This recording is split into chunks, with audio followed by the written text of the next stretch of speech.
Okie dokie. In this video, we're going to work out this problem with the help of math notes. So let's jump into it. Colonel Mustard invested $2,000. After 5 years, the value of a stock was $19.20. If he keeps the money invested, what will it be worth 3.5 years from today?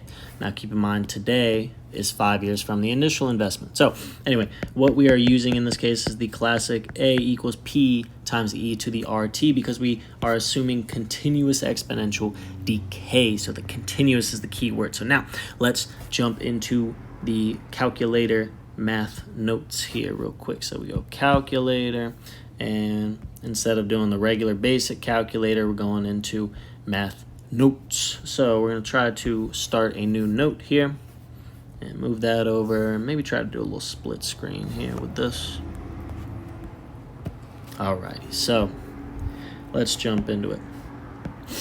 We are setting up A equals PE to the RT with the first bit of information. That would be the value of 1920 with the 5 years plus the initial investment, right? So the value 1920 is equal to the initial investment, P,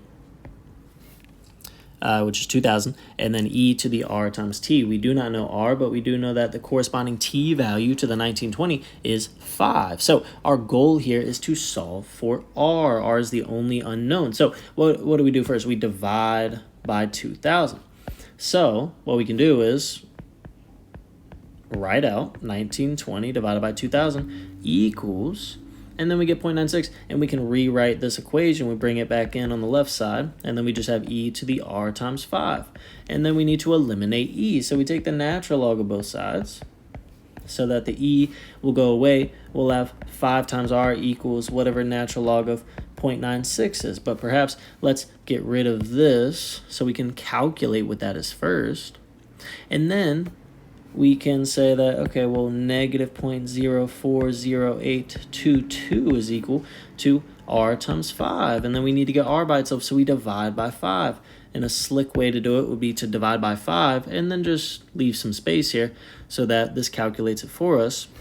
And we have our R value. So let's say R is equal to negative 0.00816. Let's use a good amount of decimals here.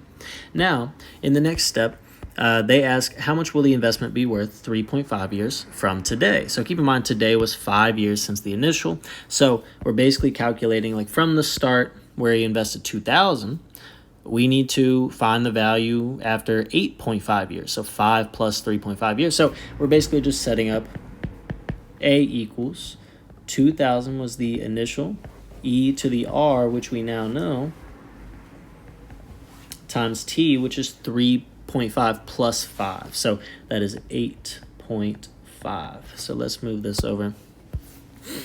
And we are calculating this, and that is, we're trying to find the A. So let's be clever. And unfortunately, we can't put equals on the left side. It doesn't seem to register that. But when we put it on the right side, this will calculate it for us. And we can just shrink it so we can definitely see the value. 1865.98, 1865.98. So let's see how close we were with an option there, an answer choice. 1865.91 is an option. That's probably the closest. So I would say A is likely our answer. And then you would ask yourself, like, why did we not get an exact answer? I thought this is a calculator. I thought this would be more exact. Well, that just comes from the R value that we rounded. Instead of using 816.44, we just use 816. So let's keep the 44, and then let's modify that down here. I wish I could zoom in a little bit. That would be a nice feature if they were to add that, but let's just bring in the 44 and see if we can squeeze in 8.5, if I can write it neatly. Look at that. It's taking a sec. There it is.